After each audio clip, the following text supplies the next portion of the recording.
आज हम आ चुके हैं शिव खोड़ी पर। तो आइए आज आपको दर्शन कराते हैं शिव खोड़ी के।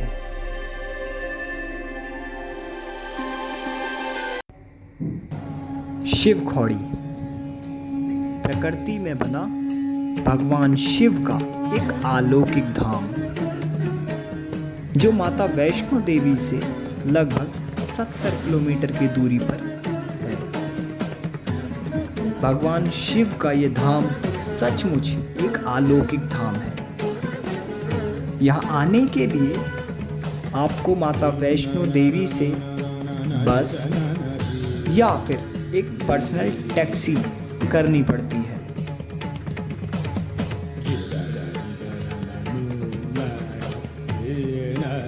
पर्सनल टैक्सी या फिर बस आपको यहाँ उतार देगी, जहाँ एक चेक पोस्ट होगा। उस चेक पोस्ट पर सबसे पहले आपका रजिस्ट्रेशन किया जाता है। उस रजिस्ट्रेशन में आपका नाम तथा आपका फोटो लिया जाएगा। तत्पश्चात आपकी यात्रा आरंभ हो जाएगी। जैसे जैसे आप शिव खोड़ी की यात्रा में आगे बढ़ेंगे, आप देखेंगे एक अद्भुत गंगा की तरह बहती हुई एक धारा शिव के अलौकिक धाम में उपस्थित है, जहाँ पर श्रद्धालु स्नान करके अपने देह को पवित्र करते हैं।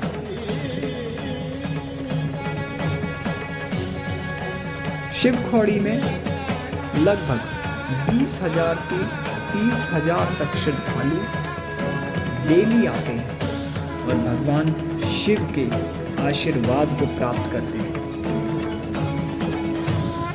कहते हैं बहुत समय पहले यहाँ पर भस्मासुर नाम का एक राक्षस राज किया करता था। उसने भगवान शिव से वरदान पाया था कि वह किसी के भी सर पे हाथ रख देगा तो वो भस्म हो जाएगा। भस्मासुर को इस वरदान का इतना घमंड हुआ कि उसने पूरी पृथ्वी पर तबाही चालू कर दी। तबाही का मंजर देख वह किसी के भी सर पर हाथ रख दिया करता था और क्षण भर में उसको भस्म कर देता था। तत्पश्चात भस्मासुर के मन में एक इच्छा उत्पन्न हुई। उसने सोचा, यदि मैं भगवान शिव को ही भस्म कर दूं तो समस्त ब्रह्मांड मेरा हो जाएगा और माता पार्वती को भी वो प्राप्त कर पाएगा। भस्मासुर कैलाश पर्वत पर चला जाता है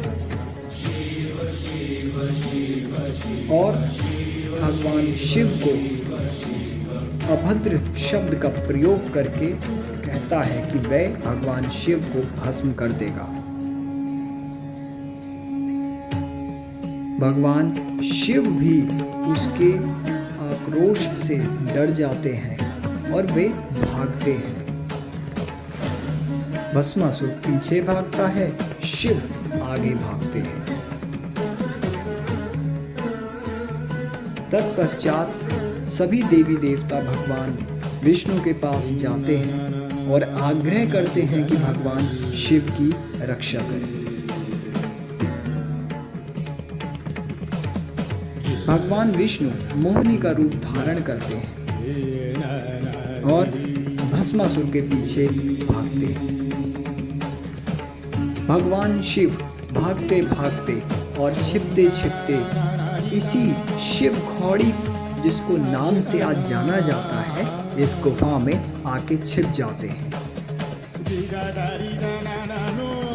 तत्पश्चात मोहिनी भस्मासुर को आकर्षित कर लेती है। भस्मासुर मोहिनी को देखकर मंत्रमुग्ध हो जाता है और कहता है कि वह मोहिनी से ही विवाह करेगा। मोहिनी कहती है, भस्मासुर, यदि तुम मुझसे विवाह करना चाहते हो तो जैसा मैं कहूँगी वैसा करना होगा। मुझे नृत्य बहुत पसंद है। यदि तुम मेरे जैसा नृत्य करो तो शायद तुम मुझसे विवाह कर पाओ। भस्मासुर मान जाता है और वह मोहिनी के शब्दों का पालन करता है। मोहिनी भस्मासुर से कहती है कि जैसे जैसे वो नृत्य करेगी ठीक वैसे वैसे भस्मासुर को नृत्य करना होगा।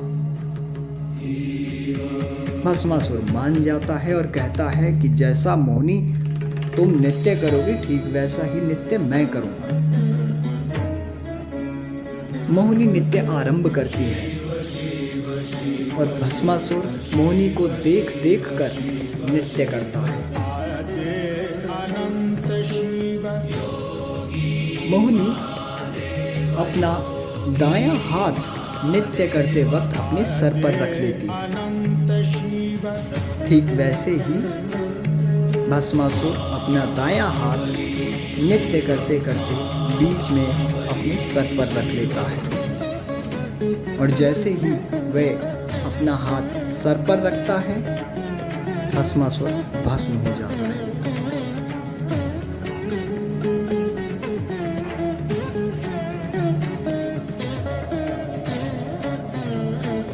कहते हैं भगवान शिव छिपते छिपते इसी गुफा में बैठे हुए थे और अपने परिवार को भी यहाँ ले आए थे।